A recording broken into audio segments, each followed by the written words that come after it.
Bueno, pues tenemos con nosotros al presidente de la Fundación Gadea Ciencia, don Juan Luis Arzuaga, paleontólogo, es presidente de la Fundación desde marzo de 2019. Ya conocen ustedes la Fundación porque la presentamos en este mismo programa hace escasas fechas. Dentro de esa fundación que pretende potenciar la ciencia en España y también pues hacerla más visible, pues hay distintas secciones. Don Juan Luis preside la fundación y además lleva pues todo lo relativo a paleontología dentro de esa fundación. Don Juan Luis, pues ustedes le conocerán porque es, aparte de un gran científico, una figura muy mediática. Don Juan Luis, muy buenos días. Hola, ¿qué hay? Muy buenos días. A don Juan Luis, pues leí un primer libro suyo hará, pues no sé, allá por el Pleistoceno, sí. Donde hablaba pues de lo que ha sido el gran trabajo de su vida, Atapuerca. Han pasado los años y Atapuerca hoy podemos decir que es el más importante yacimiento del mundo para entender la evolución humana. Es el proyecto científico en el tema, en el área de la evolución humana más importante del mundo, sin duda, como proyecto científico.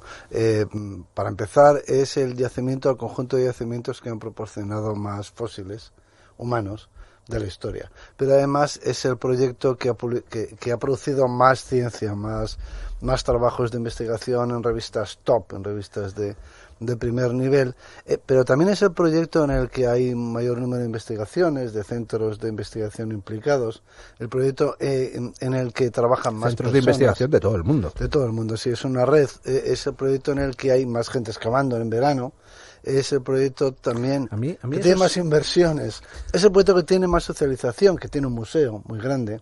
Es decir, en muchas de las variables que se pueden utilizar para medir la relevancia de un proyecto de investigación, pues destacaría. Y ahí, pues no solo usted, pero usted ha tenido un papel fundamental.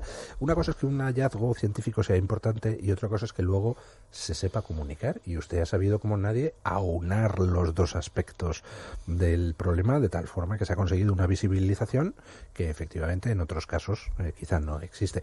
Yo recuerdo de los libros que usted ha publicado esas fotografías que tanto me llaman la atención de la gente sentada en el suelo sobre una cuadrícula excavando con pincelillos.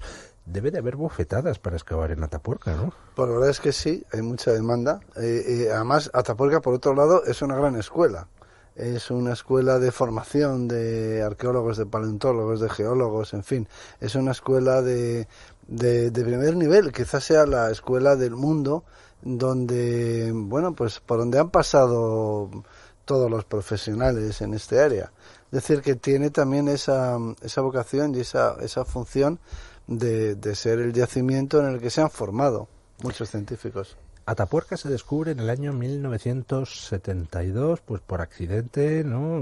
Supongo. Bueno, no tanto por accidente. Atapuerca en parte se relaciona con una obra de un tren. Sí, la trinchera del ferrocarril. La trinchera del ferrocarril que se hizo hacia los años de cambio, hacia 1900, en el cambio de siglo, pero no es que la trinchera del ferrocarril pusiera al descubierto unos yacimientos que inmediatamente se conocieron, sino que es justo al revés. Los científicos exploramos las trincheras de los ferrocarriles para ver en ellas, para encontrar en ellas y las obras públicas en general. Es decir, que los científicos vamos detrás de las obras públicas, pues son las que exhuman, son las que ponen al descubierto los yacimientos subterráneos. Y entonces, así que fue así como se encontró. En este caso, los científicos pues dieron con una auténtica 70 mina. años después de que se hacía la obra.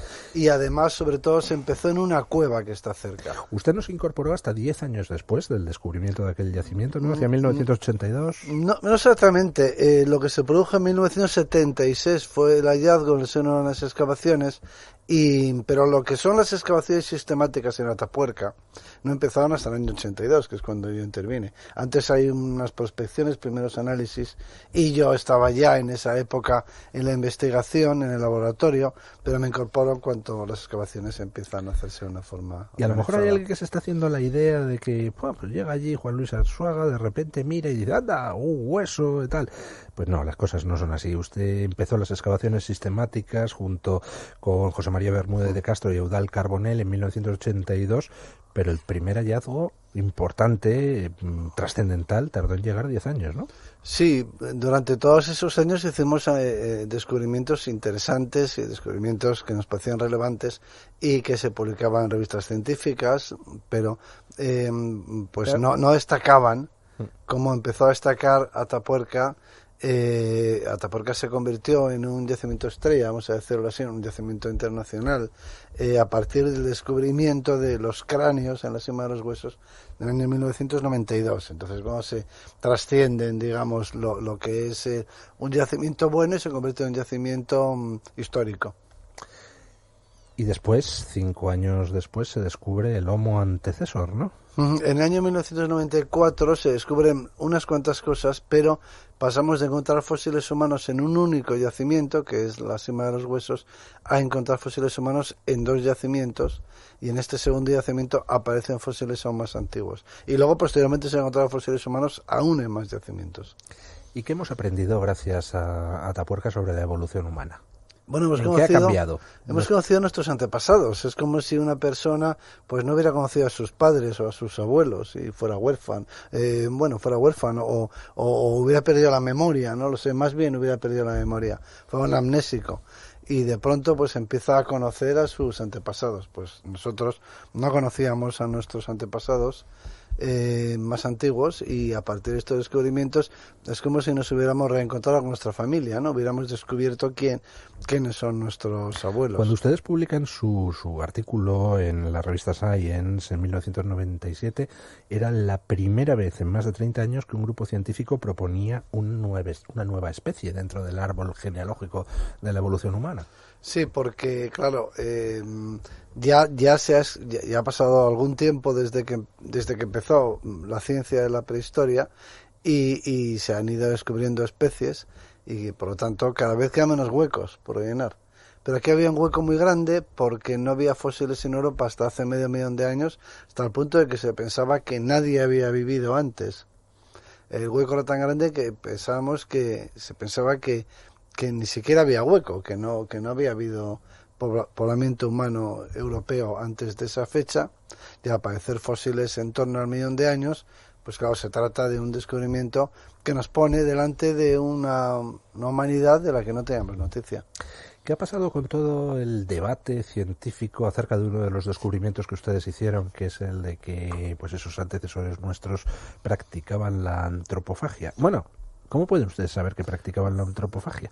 Bueno, eso en realidad nunca tuvo ningún debate porque es incontestable. Lo primero que hacemos cuando en un yacimiento estudiamos los restos es ver quién se los ha comido, claro, si ha sido un carnívoro. Hay muchos yacimientos que han sido producidos por los carnívoros, sobre todo por las hienas. Las hienas transportan al cubil partes de los animales que encuentran muertos o que cazan para alimentar a sus crías, y entonces en los cubiles de las hienas uno puede encontrar huesos de animales, pero no cazados por los humanos ni consumidos por ellos. Entonces lo que hacemos es examinar los huesos y ver si tienen marcas producidas por los dientes de los carnívoros o marcas que indican descarnamiento, porque marcas de carnicería se llaman. O sea, que con herramientas raspaban los huesos. No cortaban, hacían exactamente lo mismo que se hace en una carnicería y que se viene haciendo y que se hace hasta la actualidad en los pueblos que se alimentan, o que se hace cuando se descuartiza un animal para consumirlo, ¿no? Primero se utilizan cuchillos, simplemente. Hay que dejar unas marcas específicas. Sí, porque el procedimiento no puede ser otro. Hay que desmembrar, o sea, hay que separar los miembros del tronco y luego hay que cortar los tendones para separar los músculos.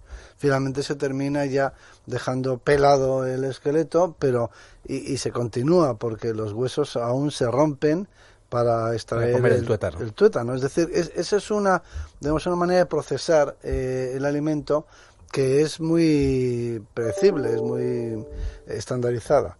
Y entonces eso es fácil de observar. Don Juan Luis, me gustaría pedirle ayuda para 2 tipos de personas. Uno, para alguien que quiera dedicarse a la antropología o que esté pensando en estudiar antropología, ¿qué les recomendaría a usted? Pues que lea, ¿no?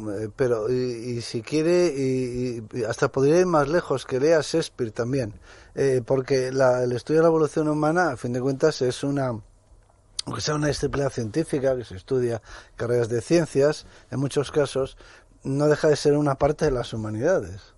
Me contesta la gran pregunta filosófica de dónde venimos, ¿no? De quién somos. Por lo tanto, que lea,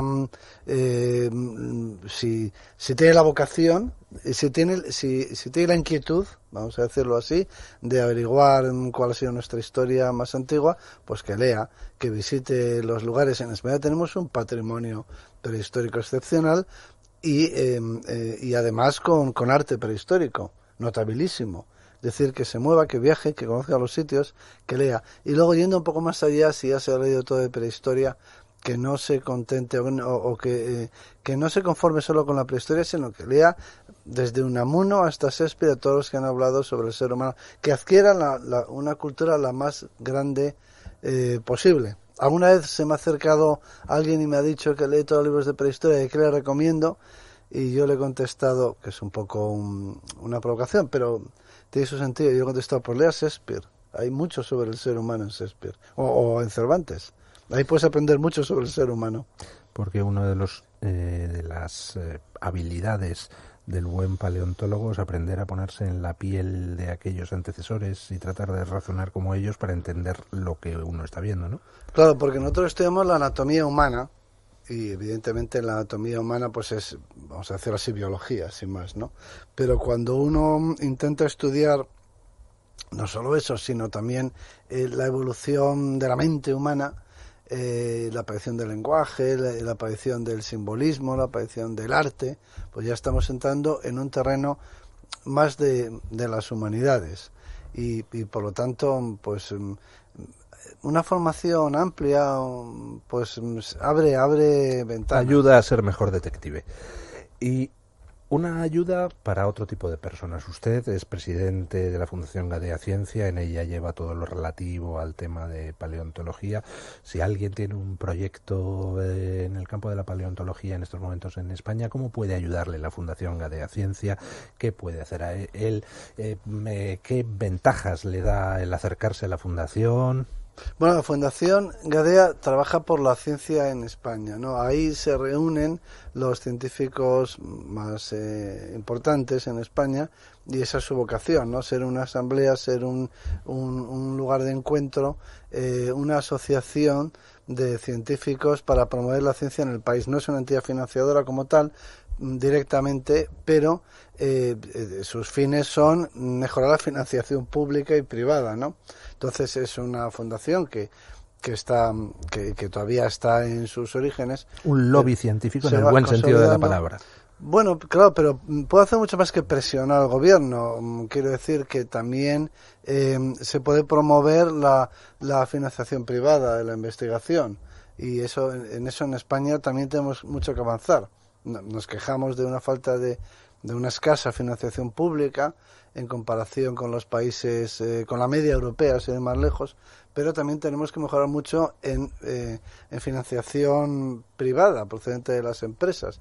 Y ahí también la Fundación Gadea tiene un gran papel que hacer, por ejemplo, estableciendo puentes entre empresas y proyectos de investigación, por ejemplo, propiciando encuentros entre empresarios e investigadores. Muchas veces lo que falta es esa conexión entre grupos de investigación que no saben que hay empresas que pueden estar interesadas en el conocimiento que generan y al revés. Pues don Juan Luis, le agradezco mucho, ya sé que es usted alguien enormemente ocupado, que nos haya dedicado este tiempo a los oyentes de Sin Complejos, y de verdad le transmito mi admiración y mi gratitud por toda su labor. Pues muchas gracias, ha sido un placer.